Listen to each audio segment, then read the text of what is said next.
가운데 오늘 우리가 2020년 마지막 주일 예배를 드리고 있습니다. 이 시간 교회에서 대면 예배를 드릴 뿐만 아니라 또한 비대면 예배로 이렇게 드리게 되면서 저희들이 하나님이 주시는 은혜 안에서 더 풍성한 복을 누리는 성도들이 될 수 있기를 축복합니다. 우리는 계속해서 하나님의 사람에 대한 말씀들을 우리가 나누고 있습니다. 모세는 온유한 하나님의 사람이었습니다. 또한 사무엘은 기도하는 하나님의 사람이었습니다. 디모데는 온전한 하나님의 사람이었습니다. 이제 오늘은 우리가 디모데가 어떻게 온전한 하나님의 사람이 될 수 있었는지, 또한 그가 어떻게 온전한 하나님의 사람으로 삶을 살 수 있었는지에 대해서 말씀을 나누었으면 합니다. 이 디모데를 통해서 우리도 어떻게 온전한 하나님의 사람이 되는가, 그리고 하나님의 사람으로 우리가 온전히 어떻게 살아갈 수 있는가라고 하는 것에 대해서 말씀을 나누는 그런 시간을 가졌으면 합니다. 바울에게 있어서 디모데는 사랑하는 믿음의 아들이었습니다. 또한 선교 여행의 동행자였고 또한 신실한 동역자이기도 했습니다. 그는 복음을 위해서 바울과 함께 감옥에 갇혔던 또한 동지이기도 했습니다. 이제 바울에 이어서 에베소 교회를 목회했던 후임자이기도 했습니다. 그런 디모데가 온전한 하나님의 사람으로 살아가기를 원했습니다. 그래서 온전한 하나님의 사람에 대한 교훈, 그리고 그 권면을 하고 있는 것을 우리가 볼 수 있습니다. 우리는 하나님의 사람이 되어야 합니다. 그리고 어떤 하나님의 사람이 되어야라고 하는가라는 것입니다. 그것은 온전한 하나님의 사람이라는 것입니다. 온전한 하나님의 사람이 되는 것이 그리스도인의 목표입니다. 또한 우리의 목표가 되어야 한다는 것입니다. 그래서 바울은 무엇이라고 말하고 있습니까? 오늘 3장 17절 말씀을 보시길 바랍니다. 함께 하겠습니다. 이는 하나님의 사람으로 온전하게 하며 모든 선한 일을 행할 능력을 갖추게 하려 함이라 라고 하는 말씀을 하고 있습니다. 바울은 디모데를 향해서 하나님의 사람으로 온전하게 하며 모든 선한 일을 행할 능력을 갖춘 그리스도인임을 언급하고 있습니다. 이 구절을 개역 성경은 이렇게 말합니다. 이는 하나님의 사람으로 온전케 하며 모든 선한 일을 행하게 온전케 하려 함이라 라는 말씀을 합니다. 핵심적인 내용은 이것입니다. 그리스도인은 어떤 사람이 되어야 합니까? 온전한 하나님의 사람이 되어야 합니다. 그리고 어떻게 살아야 됩니까? 하나님의 사람으로서 온전한 자로 살아야 한다는 것입니다. 즉 선을 행할 능력을 갖고 있는 온전한 사람으로 살아갈 것을 권면하고 있는 것입니다. 자, 온전한 하나님의 사람은 어떤 사람이라고 말할 수 있습니까? 본문에서 온전이라고 하는 단어는 아르티오스라고 하는 단어입니다. 그것은 온당한 또 건강한이라고 하는 뜻을 갖고 있습니다. 온전한 하나님의 사람은 하나님의 기준에 적합한 사람이라는 것입니다. 또한 영적으로는 건강하고 성숙한 사람을 말하고 있습니다. 온전함이라고 하는 것은 어떤 사고나 충격으로 뼈가 탈골되어졌을 때 그것을 제자리에 맞추어 놓는 접골의 의미를 가지고 있습니다. 그래서 본래 있어야 할 자리에 있는 것, 본래 해야 할 기능을 감당하는 것, 그리고 본래의 건강 상태를 유지하는 것, 이것을 온전함이다 라고 성경은 말씀하고 있습니다. 본래 건강한 것, 정상적인 것, 그런 위치와 기능과 상태에 있는 것, 바로 이것이 온전함이라는 의미를 갖고 있습니다. 그래서 온전한 그리스도인이 정상적인 그리스도인입니다. 그래서 우리가 온전한 하나님의 사람이 된다는 것은 우리가 하나님의 사람으로서 건강하고 그리고 저희들이 더욱더 정상적으로 살아간다는 의미를 주고 있는 것입니다. 그러므로 온전한 하나님의 사람은 어떤 사람입니까? 하나님이 원하시는 그 자리에 머물러 있는 사람입니다. 하나님이 쓰시기에 합당한 자로 헌신하는 사람을 우리는 온전한 하나님의 사람이라고 말할 수 있는 것입니다. 영적으로 성숙하고 건강한 사람, 그런 온전한 하나님의 사람이 될 수 있기를 축원합니다. 온전한 사람은 경건한 사람입니다. 그래서 경건한 하나님의 사람들에 대해서 우리에게 말씀하고 있습니다. 그렇다면 경건한 하나님의 사람은 어떻게 행하는 사람입니까? 첫째는 하나님만을 사랑합니다. 4절과 5절 말씀을 보시기를 바랍니다. 함께 하겠습니다. 배신하며 조급하며 자만하며 쾌락을 사랑하기를 하나님을 사랑하는 것보다 더하며 경건의 모양은 있으나 경건의 능력을 부인하는 자니 이 같은 자들에게서 내가 돌아서라 라고는 말씀을 하고 있습니다. 이제 바울은 디모데후서 3장 1절에서 5절에서 말세에 나타나는 현상들에 대해서 여러 가지를 언급하고 있습니다. 많은 현상들을 언급하고 있지만 핵심적인 것은 무엇입니까? 사랑의 왜곡과 변질입니다. 그것은 사랑해야 될 하나님을 사랑하지 않고 사랑하지 않아야 될 자신과 재물과 쾌락을 사랑하는 것이라고 말씀하고 있습니다. 그런데 하나님이 아닌 자신과 재물과 쾌락을 사랑하면 경건의 모양은 있지만은 경건의 능력이 나타나지 않는다는 것입니다. 온전한 하나님의 사람은 사랑해야 될 것과 사랑하지 않을 것을 분별할 수 있습니다. 그리고 자신이나 재물이나 쾌락이 아니라 하나님을 사랑합니다.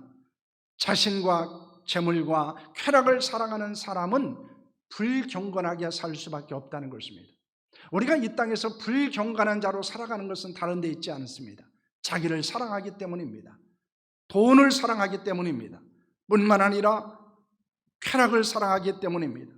하나님을 사랑하는 자는 경건의 모양이 아니라 경건의 능력을 나타내는 자로 살 수 있습니다.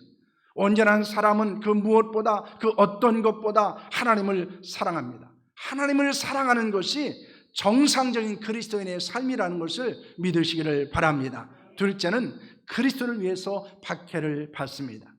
12절 말씀입니다. 함께합니다. 무릇 그리스도 예수 안에서 경건하게 살고자 하는 자는 박해를 받으리라는 말씀을 하고 있습니다.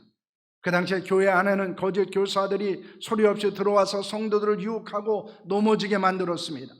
그들의 유혹에 넘어간 사람들은 불경건함으로 여러 가지 정욕에 떨어져 살았습니다. 항상 배우지만은 진리를 깨닫지 못했습니다. 마음은 부패했습니다. 믿음에 관해서는 버리운 자들로 살았습니다.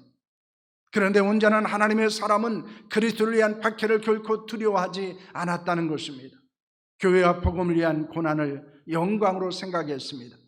경건하게 살 때 당하는 고난을 힘들어하기보다는 오히려 자신이 온전한 하나님의 사람이라는 것을 또한 경건한 자라는 것에 대한 자부심을 가지고 그 고난과 역경을 이겼습니다. 우리도 온전한 하나님의 사람으로 그리스도를 위한 박해, 복음과 교회를 위한 고난에 참여하는 자들이 될 수 있기를 소망합니다. 바울은 디모데가 온전한 하나님의 사람은 될 수 있었던 것에 대해서 언급하고 있습니다. 또한 계속해서 온전한 하나님의 사람으로 살아갈 수 있기를 위해서 권면하고 있습니다. 그렇다면 디모데는 어떻게 온전한 하나님의 사람이 될 수 있었습니까? 14절과 15절 말씀입니다. 함께 하겠습니다. 그러나 너는 배우고 확신한 일에 거하라. 너는 내가 누구에게서 배운 것을 알며 또 어려서부터 성경을 알았나니 성경은 능히 너로 하여금 그리스도 예수 안에 있는 믿음으로 말미암아 구원에 이르는 지혜가 있게 하느니라는 말씀을 합니다. 디모데는 어려서부터 배우고 확신한 일에 거하고 있었고 또한 배우고 확신한 일에 거할 것에 권면을 받고 있습니다. 그것은 무엇입니까? 하나님의 말씀인 성경입니다. 어려서부터 성경을 배웠고 어려서부터 성경의 진리에 확신을 가지고 살고 있었고 그리고 그가 계속해서 온전한 하나님으로 살아가기 위해서 필요한 것은 하나님의 말씀인 성경을 배우고 확신한 일에 거해야 한다는 것입니다. 그 성경은 디모데로 하여금 그리스도 예수 안에 있는 믿음으로 말미암아 구원에 이르는 지혜를 얻게 했습니다. 온전한 하나님의 사람으로서의 출발은 그리스도 예수 안에 있는 믿음으로 말미암아 구원을 얻는 데 있다는 것입니다. 구원받은 자가 온전한 하나님의 사람이 될 수 있고 온전한 하나님의 사람으로 살아갈 수 있는 것입니다. 하나님의 사람은 구원받은 사람이고 구원받은 사람은 온전한 하나님으로서의 삶을 살아야 한다는 것입니다. 성경은 어떻게 디모데를 온전한 하나님의 사람으로 만들었습니까? 16절 말씀입니다. 모든 성경은 하나님의 감동으로 된 것으로 교훈과 책망과 바르게 함과 의로 교육하기에 유익하니라는 말씀을 하고 있습니다. 바울은 디모데를 온전한 하나님의 사람으로 만든 성경의 기능에 대해서 말합니다. 성경의 사역에 대해서 언급을 하고 있습니다. 그것은 4가지입니다. 첫째는 교훈입니다. 이는 복음의 진리를 사람들에게 가르치는 것을 말하는 것입니다. 다른 말로는 교리라고 말할 수 있습니다. 요한복음 5장 39절 말씀입니다. 함께합니다. 너희가 성경에서 영생을 얻는 줄 생각하고 성경을 연구하거니와 이 성경이 곧 내게 대하여 증언하는 것이니라는 말씀을 합니다. 성경은 우리에게 어떻게 영생을 얻을 수 있는지를 교훈하고 있습니다. 예수 그리스도를 믿음으로 영원한 생명을 얻게 된다는 사실을 가르치고 있는 것입니다. 우리는 성경을 통해서 삼위 하나님이 어떤 분이신가, 인간은 어떤 존재인가, 예수 그리스도는 어떤 분이신가, 어떻게 그리스도 안에서 구원을 얻는가, 하나님이 세우신 교회는 어떤 것인가, 이 세상의 종말과 천국은 어떤 것인가를 알 수 있다는 것입니다. 성경을 통해서 구원의 진리를 배우고 확신할 때 온전한 하나님이 사람이 될 수 있는 줄로 믿습니다. 그래서 우리는 성경을 통해서 우리는 진리가 무엇인지를 알게 되어지고 그것을 통해서 우리는 영원한 구원을 얻는 것을 배우게 된다는 것입니다. 둘째는 책망입니다. 이는 잘못된 교리나 행위를 드러내는 것을 말합니다. 성경을 언학적인 관점에서 이야기할 때는 이제 테스토먼트라고 말합니다. 정경이라는 의미로 이야기할 때는 캐논이라고 말합니다. 즉 기독교적인 신앙과 행위의 기준이라는 뜻을 갖고 있는 것입니다. 우리가 어떻게 올바른 신앙인지를 알 수 있습니까? 어떻게 살아가는 것이 하나님이 원하시는 것인지를 알 수 있습니까? 그것은 우리의 생각이 아닙니다. 그것은 하나님의 말씀에 있다는 것입니다. 성경을 척도로 우리의 신앙과 행위를 점검해 보면 우리가 얼마나 바르게 살고 있는지, 하나님이 원하시는 삶을 살고 있는지를 알 수 있는 것입니다. 성경을 통해서 책망을 받을 때 때로는 아프기도 합니다. 때로는 불편하기도 합니다. 때로는 힘들기도 합니다. 하지만 그 책망에 믿음으로 반응하는 것이 중요하다는 것입니다. 하나님의 말씀인 성경을 근거로 책망을 받을 때 우리는 가볍게 여기지 말아야 됩니다. 회개하는 자가 되어야 합니다. 고통스럽지만은 그 말씀에 순종하는 자가 되어야 하는 줄로 믿습니다. 성경의 책망을 통해서 회개할 때 온전한 하나님의 사람이 될 수 있습니다. 셋째는 교정입니다. 이것을 본문은 바르게 함이라고 표현하고 있습니다. 성경을 통해서 책망을 받을 때 바르게 고쳐야 한다는 것입니다. 이 책망의 부정적인 면을 강조하고 있다면 바르게 함이라고 하는 것은 긍정적인 의미로 우리의 신앙과 행위를 바르게 고치고 변화시키는 것을 말씀하고 있는 것입니다. 인간의 결심이나 결단으로 우리의 신앙이나 행위가 변하는 것은 아닙니다. 하나님의 말씀이 우리 안에 충만하고 그리고 성령께서 역사하셔야 합니다. 그 말씀의 지배를 받을 때 죄를 떠날 수 있습니다. 악한 견고한 사슬을 끊어버릴 수 있습니다. 성경을 통해서 거룩한 변화를 경험할 때 온전한 하나님의 사람이 되는 줄로 믿으시기를 바랍니다. 그래서 우리는 끊임없이 성경을 통해서 우리 자신을 돌아보고 변화시키는 자로 살아야 한다는 것입니다. 넷째는 교육입니다. 본문은 의로 교육하기에 라고 말합니다. 성경 우리의 죄를 책망하고 바르게 사는 길을 인도하고 그 길을 계속해서 갈 수 있도록 교육한다는 것입니다. 그러므로 교육이라고 하는 것은 양육이라든가 또는 훈련이라는 측면에서 말씀하고 있습니다.